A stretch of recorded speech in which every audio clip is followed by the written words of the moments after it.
Olá, seja muito bem-vindo ao meu canal do YouTube. Eu sou o professor Jalbert e nessa nossa aula de hoje a gente vai falar sobre o nosso curso atualizado de cálculo numérico.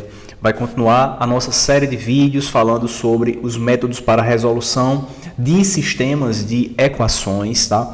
E na aula passada a gente falou sobre o método de Gauss-Jacobi e na aula de hoje a gente vai falar sobre o método de Gauss-Seidel. Então fica comigo até o final do vídeo para você entender bem direitinho como é que a gente aplica esse método. Vamos lá.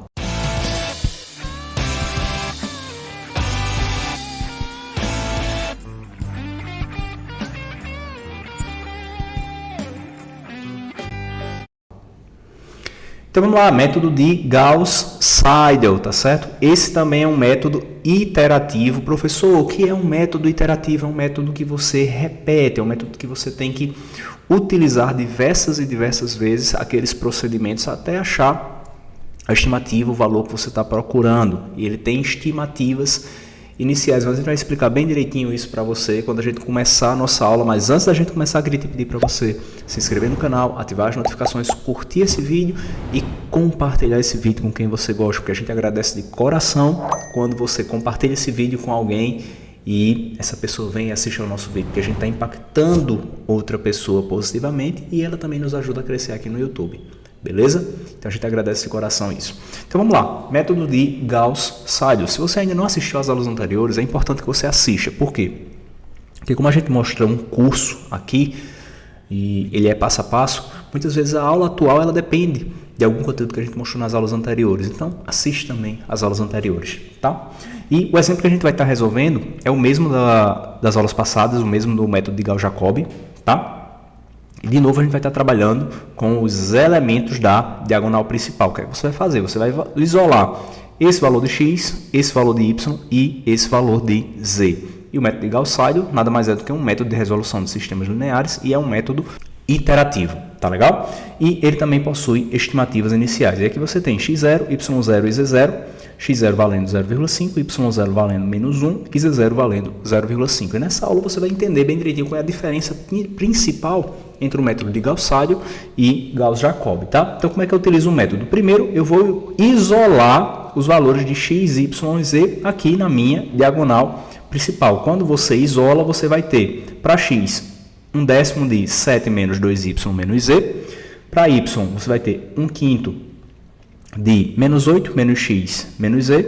E 1/10 de 6 menos 3y menos 2x para z. Tá legal? Então, mesmas equações que a gente tem lá no Gauss-Jacobi. Tudo bem até aí. Só que qual é a principal diferença, né? Percebe que quando você determina esse valor de x aqui, você pode utilizar esse valor de x aqui para determinar o valor de y. Quando você determina o valor de y, você pode utilizar esse valor de y e esse de x para determinar o novo valor de z. Tá? Ou seja, no caso do método de Gauss-Seidel, a estimativa atual ela depende tanto da estimativa atual quanto das anteriores. No método de Gauss-Jacobi não era assim. A estimativa atual depende exclusivamente das estimativas anteriores. Ou seja, se eu estou calculando para o índice 1 em Gauss-Jacobi, o índice 1 depende exclusivamente do índice 0. Só que em Gauss-Seidel, se eu estou no índice 1, quando eu for calcular o índice 1, esse índice 1 pode depender tanto do índice 1 quanto do índice anterior, que é o 0. Então depende da estimativa atual e também das estimativas anteriores. É isso que a gente vai mostrar para você. Então olha só, quando eu faço uma substituição direta aqui para calcular x1, y e z1, o que é que você vai ter em x1? Vai ter 1/10 de 7 menos 2y0 vezes z0. Naturalmente isso aqui é natural. Por quê? Porque são as estimativas que eu tenho. Tá? Quando eu estou calculando x1 aqui, as únicas estimativas que eu tenho são as estimativas para o índice 0. Tá? Nesse caso aqui, como ele depende de y e z, então eu vou utilizar os índices 0 nesse caso. Tá? E quando eu faço a substituição de y0 e z0 nessa expressão aqui, você vai obter 0,85. Tá?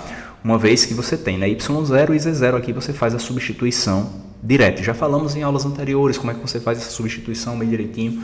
Então, vou ser um pouco mais direto aqui ao ponto para a gente chegar e focar diretamente no procedimento. Uma vez que se você utilizar o procedimento correto, tá? O resultado correto vai ser apenas uma consequência. Tá legal? Então, vamos lá. E aí, a gente acabou de calcular x1, ó. x1 aqui, ó. Então, preste atenção agora, tá? Quando eu for para y1, percebe a expressão de y1, ó. Lá em Jacobi seria y1 igual a 1/5 de menos 8 menos x0 menos z0. Só que aqui em Gauss-Seidel não vai ser assim, tá?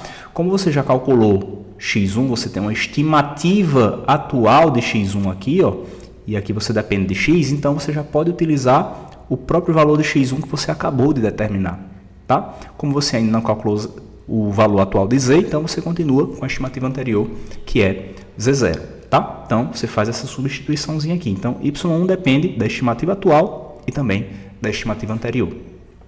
Beleza? Então, essa é a sutil diferença entre os dois métodos, tá? Quando você faz a substituição, você vai obter y1 igual a menos 1,87. E no caso de z1, você vai perceber, né, que z depende tanto de x quanto de y, então você pode utilizar todos os dois índices atuais agora, tanto y1 quanto x1 que você acabou de determinar, tá? Então vai ficar 1/10 de 6 menos 3y1, que é menos 1,87, menos 2 vezes x1, que deu 0,85, tá? Quando você substitui esses valores nessa expressão aqui, você vai obter z1 igual a 1,0610. Tá? Então, esses são os valores de x1, y1 e z1 que você determinou.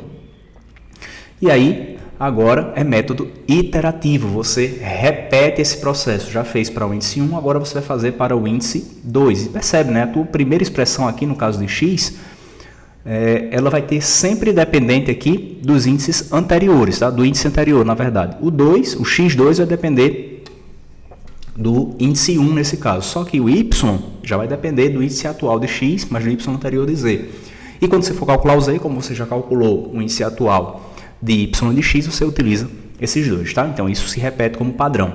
Então, x2 vale 1/10 de 7 menos 2y1 menos z1, tá? Direto aqui, então você já calculou y1 e z1, fazendo a substituição você vai obter 0,9679.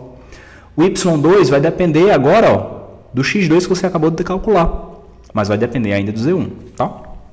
Que é um valor que você ainda não tem, tá certo? Uma vez que você ainda vai calcular z2, mas o z1 você calculou na estimativa anterior. Fazendo a substituição, você vai obter menos 2,0058 para y2. Então, como você tem x2 e y2, você já pode substituir aqui na expressão de z2, uma vez que ela depende exclusivamente aqui dos índices 2. Então, ó, de novo, né? Como tem a observação aqui, ó, os índices da estimativa atual dependem da anterior e também pode depender da estimativa atual. Por quê? Porque é o seguinte, no primeiro caso, só depende da anterior. No segundo caso, depende da atual e da anterior. No terceiro caso, você depende apenas da atual. Tá? Beleza? Então, x2, substituindo aqui para z2, você vai obter 0,9895. E fazendo mais algumas iterações aqui, você vai ter x3, y3 e 3. Já dá para perceber, né, que você tem uma tendência aqui. Nesse caso, você tem uma tendência aqui de x1 para x2, ó, você percebe que ele está tendendo a 1. De y1 para y2, você percebe, ó, que ele já está tendendo a menos 2. E de z1 para z2, você percebe que ele está tendendo a 1 aqui do mesmo jeito, tá? Mesmo resultado que a gente viu lá no método de Gauss-Jacobi. E x3, y3 e z3, quando você faz as substituições nas expressões utilizando esse procedimento, você vai obter aqui, ó, 1,0022 menos 1,9983 e 1,0016. Então, essa tendência aqui embaixo, ó, ela vai ficando cada vez mais visível à medida que você vai utilizando o método, tá? E x4, 0,9995, y4 menos 2,0002 e z4, 0,9997. Então, portanto, a gente nota que existe mais uma vez uma tendência em que x tende a 1, y tende a menos 2 e z tende a 1. Tá legal? Então, coloca aqui nos comentários se você entendeu bem direitinho o método de Gauss-Seidel, se ficou alguma dúvida para a gente poder interagir. Não se esquece de curtir esse vídeo se você gostou. Muitíssimo obrigado por ter assistido ao nosso vídeo até aqui. Se inscreve no canal, ativa as notificações para estar recebendo vídeo novo toda semana, que a gente posta vídeo novo aqui no canal. E compartilha com quem você gosta, beleza? Beijo grande, forte abraço e a gente se vê na nossa próxima aula. Valeu e tchau, tchau.